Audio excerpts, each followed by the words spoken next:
स्वागत है आप सभी का। शुरू करते हैं आज का क्लास। जैसा कि पिछले क्लास में आप लोगों को बद्री नारायण चौधरी प्रेम घन की कविता स्वदेशी, बद्री नारायण चौधरी प्रेम घन की कविता स्वदेशी जो दोहा था, उन सभी का हमने भावार्थ आपको बता दिया है। ठीक है, और आज हम लोग देखेंगे इस अध्याय नंबर 4 का प्रश्नोत्तर। जैसा कि पिछले दोहे में हमने पढ़ा था और जो कुछ भी पढ़ा है बस उसी के आधार पर उत्तर लिखना है। जो बच्चे नए हैं चैनल को सब्सक्राइब कर लें, ज़्यादा से ज़्यादा बच्चों को शेयर करें ताकि औरों को भी इस तरह के वीडियोस मिलते रहें, उपलब्ध हों। ठीक है, उनको भी इसका लाभ मिल सके। ठीक है, शुरू करते हैं। सबसे पहला जो प्रश्न है वो क्या है कि कविता के शीर्षक की सार्थकता स्पष्ट करें। ठीक है, कविता का जो हेडिंग है स्वदेशी, ये बताना है हमको कि स्वदेशी जो हेडिंग है वो सही कैसे है, वो सार्थक कैसे है। ठीक है, तो इसका उत्तर यही होगा कि किसी भी कविता का शीर्षक उस कविता का मूल बिंदु होता है जिसके इर्द गिर्द पूरी कविता आधारित होती है। इस दृष्टि से प्रस्तुत कविता का शीर्षक स्वदेशी सार्थक है, क्योंकि पूरी कविता में कवि बद्री नारायण चौधरी ने स्वदेशी के खात्मे या स्वदेशी के अंत की ओर हमारा ध्यान आकर्षित करने का प्रयास किया है। अर्थात स्वदेशी जो है इस कविता के पूरे केंद्र बिंदु में है। कोई भी ऐसी पंक्ति नहीं है जिसमें स्वदेशी के ऊपर प्रकाश न डाला गया हो। ठीक है, ये उत्तर हो गया। जिनको मान लिया एक बार में नहीं समझ में आया, प्लीज वीडियो को पॉज करके पीछे करके आप बड़ी आसानी से इसको लिख भी सकते हैं, सुन भी सकते हैं, समझ भी सकते हैं। ठीक है, बैक करके फिर से आप सुन सकते हैं। कवि को भारत में भारतीयता क्यों नहीं दिखाई पड़ती? जैसा कि कविता जब दोहा हम पढ़ा रहे थे तो उसमें आपको बताए थे कि मनुज भारती देखी को सकत नहीं पहचान, मुसलमान हिंदू की धौ के हैं ये क्रिस्तान। ठीक है, बताए थे ना कि भारतीयों को देखकर कोई पहचान नहीं पा रहा है, ये हिंदू है, मुस्लिम है या ईसाई हैं, कुछ पता नहीं चल रहा। तो क्यों नहीं पहचान पा रहे हैं, इसका जवाब देते हैं। कवि को भारत में भारतीयता, उत्तर बता रहे हैं, कवि को भारत में भारतीयता इसलिए नहीं दिखाई पड़ती क्योंकि भारतीयों की वेशभूषा, चाल चलन, रहन सहन, बोल चाल, खान पान सब कुछ विदेशी हो गया है। ठीक है, आई बात समझ में? चलिए नेक्स्ट है, तीसरा प्रश्न क्या कहता है? कवि समाज के किस वर्ग की आलोचना करता है और क्यों? कवि समाज के किस वर्ग की आलोचना करता है और क्यों? तो इसका उत्तर होगा कि कवि समाज के उच्च वर्ग की आलोचना करता है क्योंकि कोई भी बाहरी परिवर्तन समाज के उच्च वर्ग से होकर ही देश के निम्न वर्ग में आगे की ओर बढ़ता है। जैसे खान पान है, रहन सहन है, सब कुछ जो कुछ भी आज पूरे भारत में आप देख रहे हैं, इसकी शुरुआत कहाँ से हुई? उच्च वर्ग से। पहनावा ओढ़ावा भी पहले विदेशियों का अपनाया उच्च वर्ग ने, फिर देखा देखी निम्न वर्ग अपनाना शुरू कर दिए। ठीक है, तो इसका उत्तर सटीक क्या होगा? कवि समाज के उच्च वर्ग की आलोचना करता है क्योंकि कोई भी बाहरी परिवर्तन समाज के उच्च वर्ग से होकर ही निम्न वर्ग की ओर बढ़ता है आगे। ठीक है, आगे देखते हैं। कवि नगर बाजार और अर्थव्यवस्था पर क्या टिप्पणी करता है? यही क्वेश्चन है। कवि नगर बाजार और अर्थव्यवस्था पर क्या टिप्पणी करता है? एक दोहा हमने इसका पढ़ा था कि देश नगर बानक बनो, सब अंग्रेजी चाल, हाटन में देखूं भरा, सब विदेशी माल।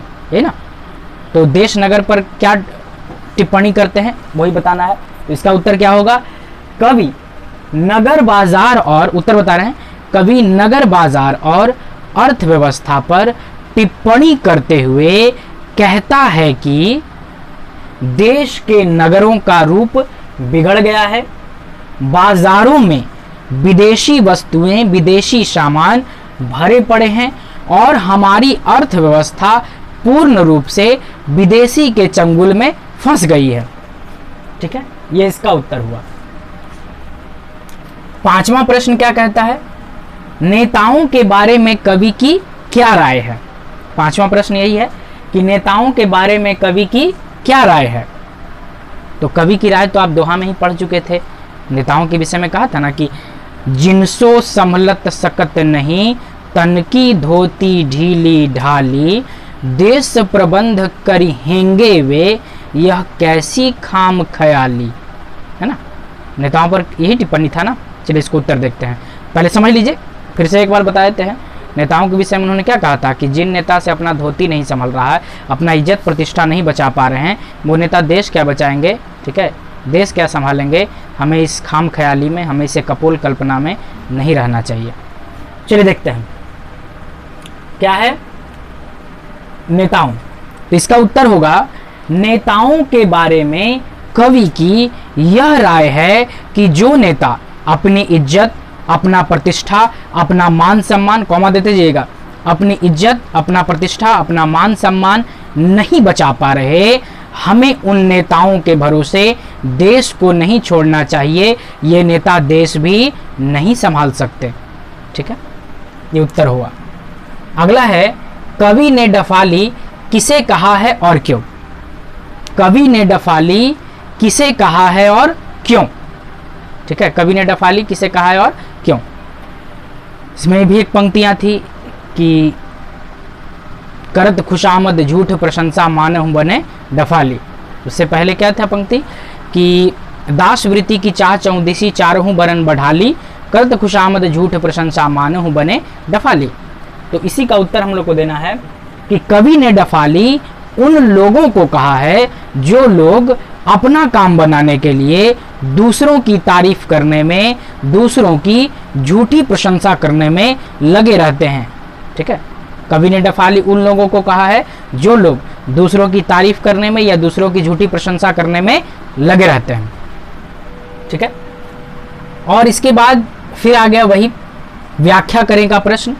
ठीक है, व्याख्या करें प्रश्न।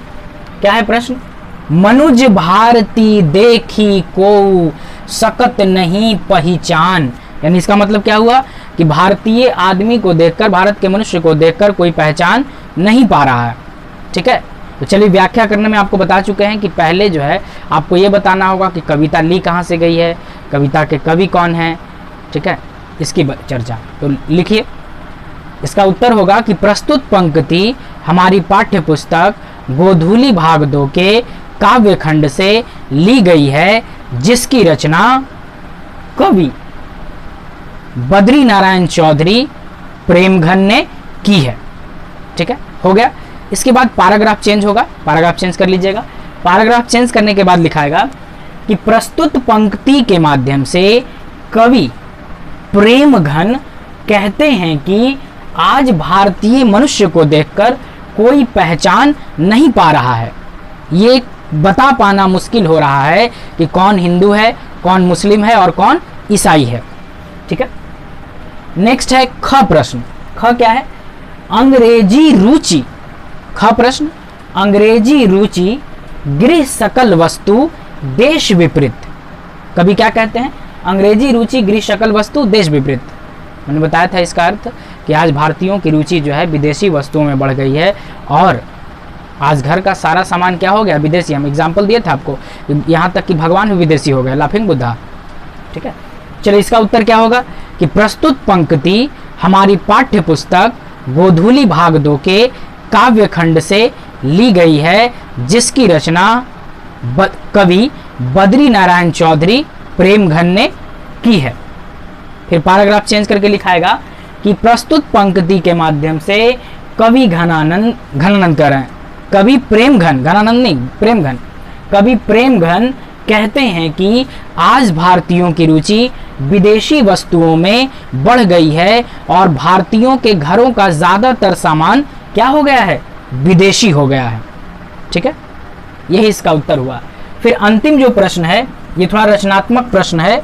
ठीक है, अंतिम प्रश्न क्या कहता है कि आपके मत से, ये आपका विचार पूछ रहा है, आपके मत से, आपके विचार से स्वदेशी की भावना किस दोहे में सबसे अधिक प्रभावशाली है, स्पष्ट करें।